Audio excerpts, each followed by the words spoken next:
Assalamualaikum warahmatullahi wabarakatuh, sahabat para petani sawit. Apa kabar? Semoga kalian selalu dalam keadaan sehat walafiat dan selalu dalam lindungan Tuhan yang Maha Kuasa tentunya. Amin. Teman-teman, kita sebagai petani sawit harus menggunakan hati dalam melakukan perawatan kebun kelapa sawit supaya memang nanti hasil yang akan kita dapatkan dari kebun kita ini memang benar-benar sesuai dengan apa yang kita harapkan atau yang kita idam-idamkan seperti ini. Mukodimah yang sangat baik sekali teman-teman. Namun apa sih yang ingin saya sampaikan kepada teman-teman semuanya dalam sharing video kali ini adalah bahwa ketika kita melakukannya dalam koridor yang benar, maka nanti kita akan mendapatkan hasil yang baik teman-teman. Tentu ini adalah hal wajib atau protokoler yang harus kita lakukan supaya memang kebun kita ini benar-benar mendapatkan hasil produktivitas yang baik. Tentunya teman-teman harus kita ingat bahwa kita harus memiliki tekad batu, semangat api, itu yang selalu saya sampaikan. Yang kedua, memang kita harus menggunakan benih yang baik. Kemudian kita harus menjadikan patokan-patokan orang-orang yang berhasil di sekitaran kita itu untuk menjadi landasan kita dalam berkebun kelapa sawit. Maka dari itu jangan ngeyel, itu yang jangan ngeyel. Karena banyak sekali orang-orang yang mengatakan, saya menggunakan benih abal-abal, saya menggunakan benih mariletes, nyatanya baik-baik saja dan saya tidak pernah melakukan pemupukan, nyatanya baik-baik saja. Nah, tentunya teman-teman, dalam konsep pertanian, dalam konsep perkebunan, bahwa perawatan yang baik, benih yang baik, pemupukan yang baik, kemudian sanitasi yang baik, itu akan mempengaruhi hasil panen. Bukan hanya di sawit saja, tapi di seluruh tanaman, baik itu padi, baik itu kopi, kemudian jagung, kacang, dan lain sebagainya. Itu memiliki tata laksananya masing-masing teman-teman. Jadi kita itu adalah generasi penerus. Jadi hanya tidak perlu lagi kita melakukan penelitian-penelitian yang harus kita lakukan. Kita ini tinggal menerapkannya saja, tapi masih banyak orang-orang yang mengatakan bahwa hal itu tidak baik. Dan tentunya kita, orang-orang yang memang berkecimpung di dalam pertanian terutama kelapa sawit, sudah banyak sekali pengalaman-pengalaman orang yang gagal yang sepatutnya tidak kita tiru. Itu teman-teman ya, seperti pohon di depan saya ini, karena saya menggunakan benih yang kurang baik, maka pertumbuhannya atau produktivitasnya kurang baik juga. Namun itu masih saya syukuri, dan tentunya nanti akan saya ganti satu persatu seperti yang ada di sana, seperti yang di sana itu sudah saya ganti, dan di sana juga nanti akan saya tumbangkan. Kita berjalan ke sana teman-teman.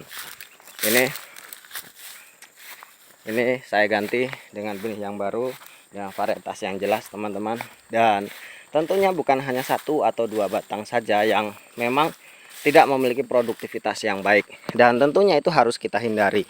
Nah, contoh-contoh kegagalan dari orang-orang yang terdahulu itu baiknya, maaf teman-teman, baiknya jangan kita ikuti, atau memang orang yang sudah terjatuh itu harus menjadi pembelajaran untuk kita.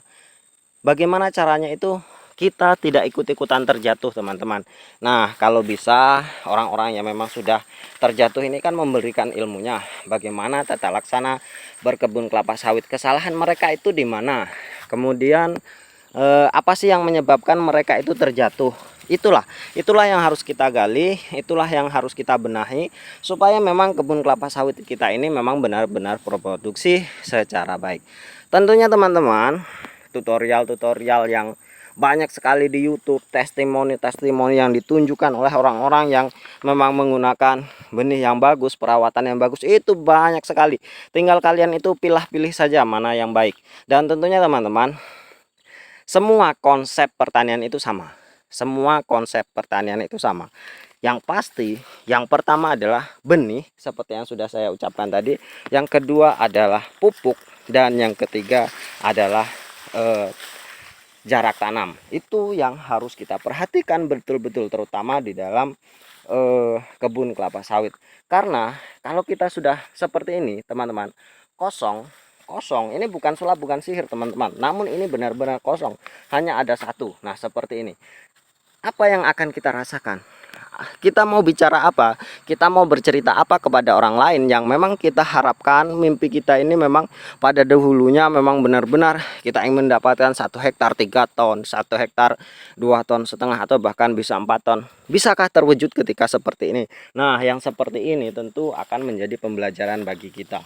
Maka dari itu teman-teman, kalau ada, ini mohon maaf ya, kalau ada orang yang sharing tentang tata laksana pertanian dan perkebunan yang memang itu benar-benar apa namanya ya, benar-benar sharing yang menceritakan pengalamannya supaya memang bisa menjadi rekomendasi bagi petani-petani yang lainnya, ya jangan disepelekan seperti itu.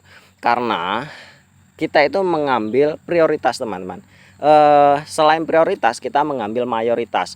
Kalau memang mayoritas penggunaan benih yang baik itu hasilnya baik, tentu harus kita tiru. Namun berapa banyak sih orang yang menggunakan benih Mariles, orang yang menggunakan benih kentosan, orang yang menggunakan benih abal-abal itu bisa berhasil?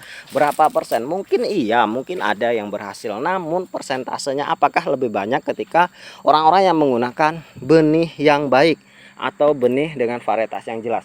Berapa persennya teman-teman? Mungkin teman-teman bisa lah di daerah kalian memang yang ada orang yang menggunakan benih unggul, kemudian bandingkan dengan yang penggunaan benih Mariles atau benih kentosan atau benih abal-abal, dan itu kalian bisa bandingkan secara pribadi sendiri-sendiri. Kemudian teman-teman juga bisa bandingkan orang-orang yang menggunakan pupuk dengan pupuk yang baik atau pemupukan yang baik, pemupukan yang rutin. Kemudian bandingkan dengan yang hanya melakukan pemupukan 1 tahun sekali, 1 tahun 2 kali. Kemudian teman-teman juga bandingkan juga dengan orang-orang yang jarak tanamnya rapat dengan jarak tanam yang ideal.